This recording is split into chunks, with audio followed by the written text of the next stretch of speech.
Assalamualaikum warahmatullahi wabarakatuh. Perkenalkan, saya Dea Maulana dengan NIM 201910501056 dari Prodi Perencanaan Wilayah dan Kota Universitas Jember. Pada kesempatan kali ini, saya akan menjelaskan hasil review terkait materi ilmu kependudukan, demografi, dan juga geografi penduduk.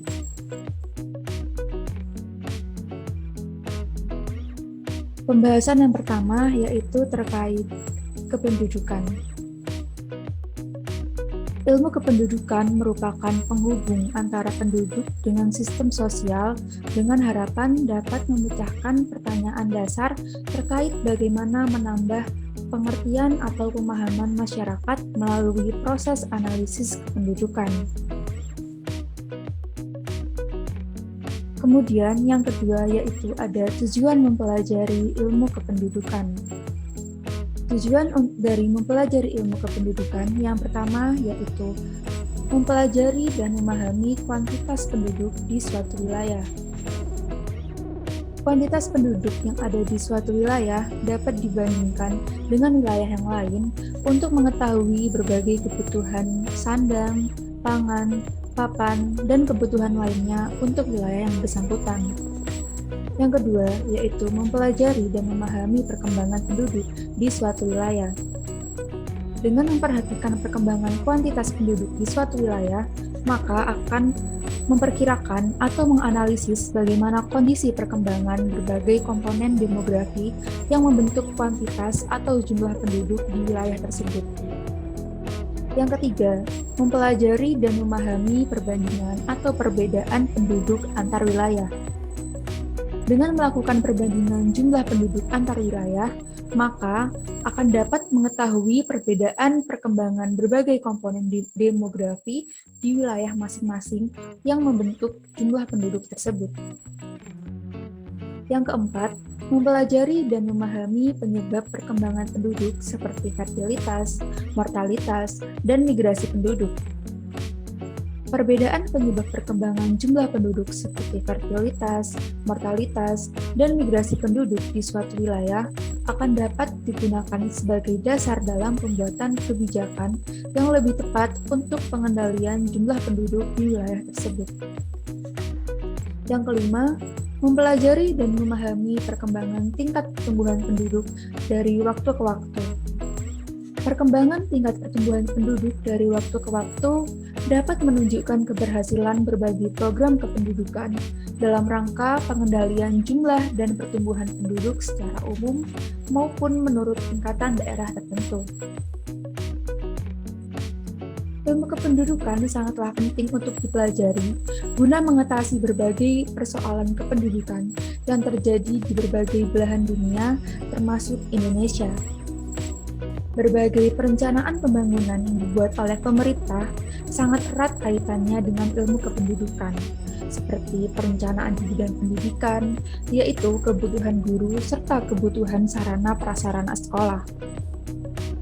Selain itu, perencanaan-perencanaan yang berhubungan dengan kemiliteran, kesejahteraan sosial, perumahan, pertanian, dan perusahaan-perusahaan yang memproduksi barang dan jasa, jalan, rumah sakit, pusat-pusat pertokoan, pusat-pusat rekreasi juga akan lebih tepat apabila kesemuanya didasarkan pada data kependudukan. Sehingga ilmu kependudukan sangat bermanfaat bagi pengembangan indikator pembangunan. Semakin lengkap dan akurat data kependudukan yang dimiliki, maka semakin mudah dan tepat perencanaan pembangunan yang dapat dilakukan oleh suatu daerah.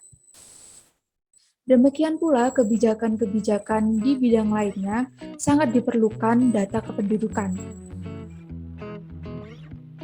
Pentingnya mempelajari ilmu kependudukan dan juga manfaatnya dapat dilihat dari pidato kenegaraan Presiden Soeharto pada tahun 1983. Beliau mengatakan seluruh rencana pembangunan kita akan berhasil dengan lancar jika ditunjang oleh pemecahan masalah kependudukan, antara lain pengendalian kelahiran, penurunan tingkat kematian, perpanjangan harapan hidup, penyebaran penduduk, pendidikan, dan masalah lapangan kerja. Pidato Presiden Soeharto pada saat itu menandakan bahwa pemerintah sudah sangat menyadari bahwa masalah kependudukan yang dihadapi oleh bangsa Indonesia harus diatasi agar dapat mencapai cita-cita pembangunan bangsa, yaitu masyarakat yang makmur dan sejahtera.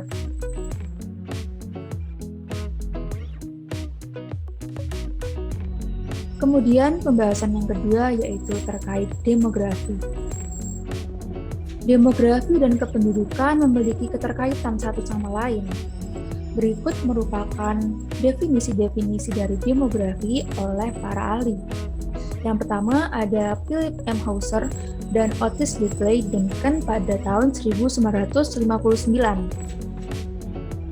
Mereka berpendapat bahwa demografi merupakan ilmu yang mempelajari jumlah persebaran teritorial, komposisi penduduk, serta perubahannya, dan sebab-sebab perubahan tersebut, di mana sebab-sebab perubahan tersebut yang biasanya timbul karena natalitas atau fertilitas, mortalitas, gerak teritorial atau migrasi, dan mobilitas sosial atau perubahan status. Yang kedua yaitu ada Mantra pada tahun 2003. Menurut Mantra, demografi mempelajari struktur dan proses penduduk di suatu wilayah. Struktur penduduk meliputi jumlah, persebaran, dan komposisi penduduk. Struktur penduduk ini selalu berubah-ubah, dan perubahan tersebut disebabkan karena proses demografi, yaitu kelahiran atau fertilitas, kematian atau mortalitas, dan migrasi penduduk. Yang ketiga yaitu ada pendapat dari United Nations pada tahun 1958 dan International Union for the Scientific Study of Population atau IUSSP pada tahun 1982. Demografi adalah studi ilmiah masalah penduduk yang berkaitan dengan jumlah, struktur, serta pertumbuhannya. Masalah demografi lebih ditekankan pada studi kuantitatif dari berbagai faktor yang mempengaruhi pertumbuhan penduduk, yaitu fertilitas, mortalitas, dan migrasi. Berdasarkan definisi-definisi tersebut, dapat disimpulkan bahwa ilmu demografi merupakan suatu alat untuk mempelajari perubahan-perubahan kependudukan dengan memanfaatkan data dan statistik kependudukan serta perhitungan-perhitungan secara matematis dan statistik dari data penduduk, terutama mengenai perubahan jumlah, persebaran, dan komposisi atau strukturnya. Adanya perubahan kependudukan dipengaruhi oleh perubahan pada komponen-komponen utama pertumbuhan penduduk, yaitu fertilitas, mortalitas, dan migrasi yang pada gilirannya menyebabkan perubahan pada jumlah, struktur, dan persebaran penduduk. Penggunaan demografi di kehidupan sangatlah luas. Demografi bisa digunakan secara bersama-sama dengan keilmuan lain, seperti ekonomi, sosiologi, geografi, psikologi, politik, kesehatan, dan lainnya. Sehingga ilmu demografi implementasinya disebut interdisiplin atau interdisciplinary science. Demografi memiliki beberapa manfaat, antara lain yaitu yang pertama, untuk mempelajari jumlah, komponen, dan distribusi penduduk, serta perubahan-perubahannya di daerah tertentu. Yang kedua, menjelaskan pertumbuhan penduduk di masa lampau dan mengestimasi pertumbuhan penduduk di masa yang akan datang. Yang ketiga, mengembangkan hubungan sebab akibat antara perkembangan penduduk dengan berbagai aspek pembangunan sosial, ekonomi, budaya, politik, lingkungan, dan keamanan. Yang keempat, mempelajari dan mengantisipasi kemungkinan-kemungkinan konsekuensi pertumbuhan penduduk di masa yang akan datang.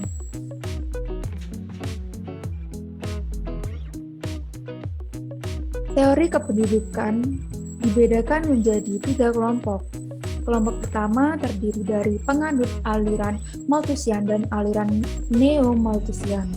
Yang kedua terdiri dari penganut aliran Marxist dan kelompok ketiga terdiri dari pakar-pakar teori kependudukan mutakhir yang merupakan reformulasi teori-teori kependudukan yang ada. Berikut merupakan teori-teori kependudukan menurut para ahli. Yang pertama, aliran Malthusian dan Neo-Malthusian.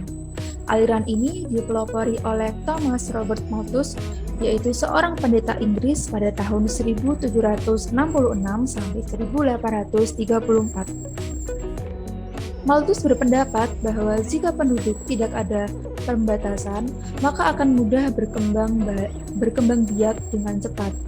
Oleh karena itu, dibutuhkan pembatasan melalui dua cara, yaitu preventive checks atau pengurangan penduduk melalui penekanan kelahiran, dan positive checks atau pengurangan penduduk melalui proses kematian. Akan tetapi, pendapat dari Malthus tersebut banyak mendapat tanggapan dan kritik dari para ahli. Kemudian yang kedua ada aliran Marxist.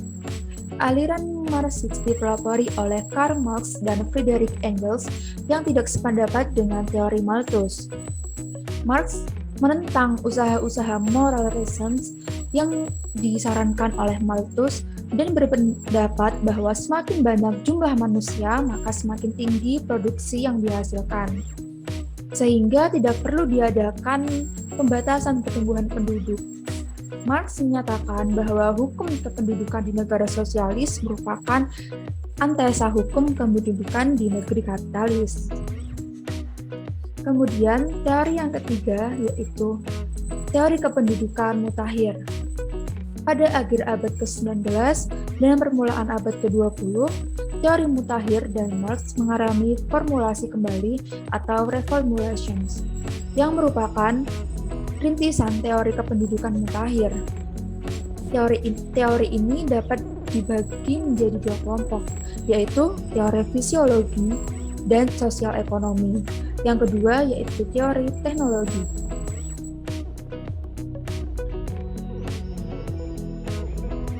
Kemudian yang berikutnya ada penjelasan terkait geografi penduduk.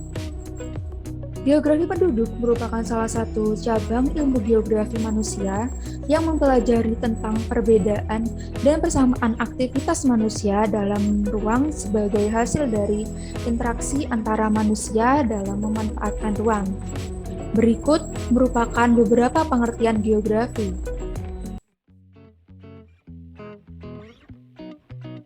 Yang pertama yaitu menurut Bintaro.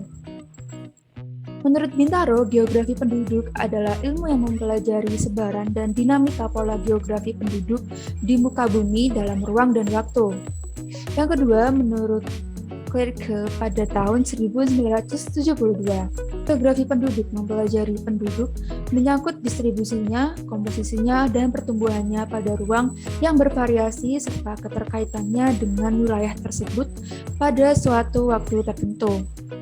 Yang ketiga yaitu ada menurut Zelinsky pada tahun 1966 bahwa geografi penduduk mempelajari the special aspect of population in the context of the aggregate nature of the place. Jadi, untuk mempelajari geografi penduduk perlu dikaitkan dengan aspek keruangan. Geografi penduduk menggunakan 3 pendekatan dalam mengkaji fenomena kependudukan atau geosfer. Di antaranya yaitu spatial approach, technology approach, dan regional complex.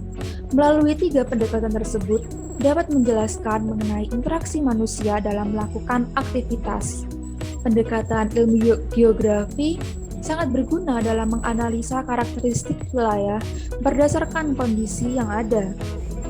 Geografi penduduk memiliki bahan kajian atau objek material khusus, yaitu migrasi, mobilitas penduduk, komposisi penduduk, pertumbuhan penduduk, distribusi penduduk, mortalitas, fertilitas, proyeksi penduduk, dan ketenagakerjaan. Kemudian yang berikutnya ada kependudukan dalam geografi penduduk.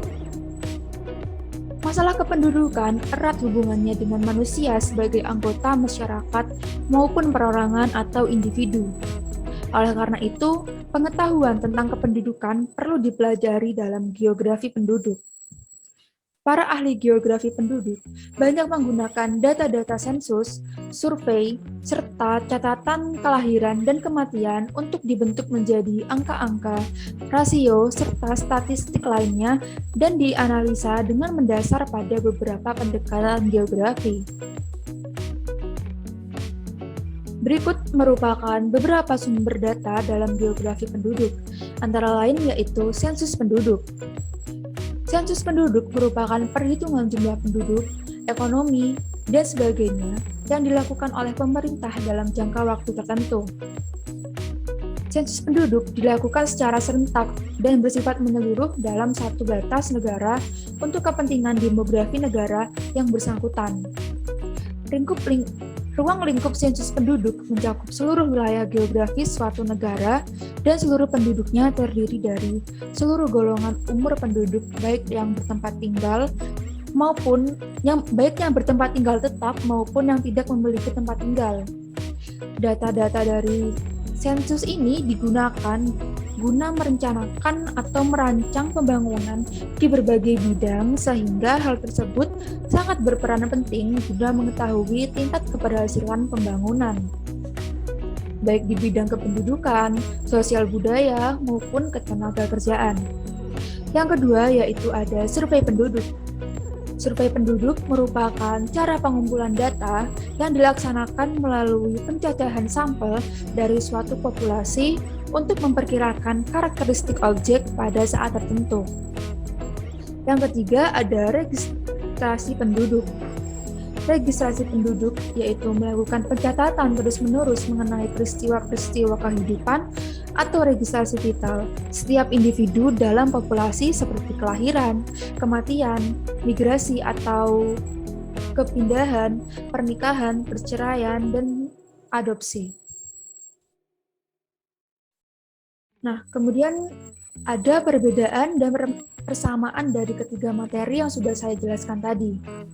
Perbedaan dari ketiga materi yang sudah saya jelaskan tadi yaitu terkait ilmu kependudukan, demografi, dan geografi penduduk, yaitu pada ilmu kependudukan lebih mempelajari atau membahas tentang penduduk dan hubungan-hubungannya secara variabel yang pembahasannya lebih luas seperti sosial budaya, ekonomi, dan lain sebagainya. Pada ilmu demografi membahas mengenai sistem perhitungan seperti analisa statistik terhadap jumlah, distribusi, komposisi, serta komponen perubahannya. Pada ilmu demografi penduduk membahas terkait aspek keuangan seperti hubungan antara penduduk dengan lingkungan sebagai hasil interaksi antara manusia dengan lingkungan. Persamaan dari ketiga materi terkait ilmu kependudukan, demografi, dan geografi yaitu ketiga materi tersebut sama-sama saling berhubungan satu sama lain, karena pada ilmu kependudukan juga membahas atau memuat terkait ilmu demografi dan juga geografi penduduk. Mungkin itu saja yang bisa saya bahas terkait ilmu kependudukan, demografi, dan juga geografi penduduk. Kurang lebihnya mohon maaf, semoga bermanfaat.